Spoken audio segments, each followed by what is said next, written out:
Hello everyone, চলে এসেছি নতুন একটা ভিডিও নিয়ে। তো আজকে আমি বানাবো পনির দিয়ে নিরামিষ খিচুড়ি। তার জন্য গোবিন্দভোগের চাল নিয়েছি, পনির, কাজু বাদাম, কিশমিশ আর আলু। তারপর শুকনো কড়াইতে ডালটা আমি ভালো করে ভেজে নেব। তোমরা কড়াইটা ইগনোর করো, কড়াইটা আমার বরের ব্যাচেলার লাইফের কড়াই। তো এইদিকে পনিরও আমি লাল লাল করে ভেজে নিয়েছি। তারপর কড়াইতে তেল দিয়ে 5 ফোড়ন দিয়ে দেবো গোটা জিরে। তারপর দিয়ে দেবো পরিমাণ মতন আদা কুচি। তো এরপর মশলাটা আমাকে হালকা ভেজে নিতে হবে।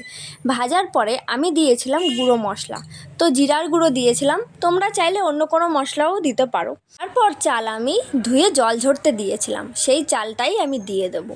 চাল দিয়ে হালকা একটু নাড়াচাড়া করে দিয়ে দেবো পরিমাণ মতন হলুদ এবং নুন। তারপর দিয়ে দেবো ওই যে প্রথমে শুকনো কড়াইতে ডালটা যে হালকা ভেজে রেখেছিলাম, সেই ভাজা ডালটা আমি জলের মধ্যে ধুয়ে তারপরে এই যে দিয়েছি কাজু বাদাম এবং কিশমিশ, দিয়েছি কাঁচা লঙ্কা এবং আলুটা আমি প্রথমে ভেজে নিয়েছিলাম। তো দিয়ে আবার একটু নাড়াচাড়া করে নিয়ে তার মধ্যে দিয়ে দেবো পরিমাণ মতন জলটা কিন্তু একদম মেপে দিতে হবে। জল দেওয়ার পর দেখলাম আমার কড়াইটা অনেক ছোট হয়ে গেছে। তারপর ডেচকিতে সব কিছু সিদ্ধ হতে দিয়েছি। দেখো প্রায় আমার হয়ে গেছে। তো নামানোর আগে আমি দিয়েছিলাম হালকা চিনি এবং ওই যে প্রথমেই পনির ভেজে রেখেছিলাম সেই পনির দিয়ে নাড়াচাড়া একটু দিয়ে তারপর দিয়েছিলাম একটু ঘি, একদম অল্প পরিমাণে দিয়েছিলাম। তো এই যে পুরো রেডি আমার খিচুড়ি।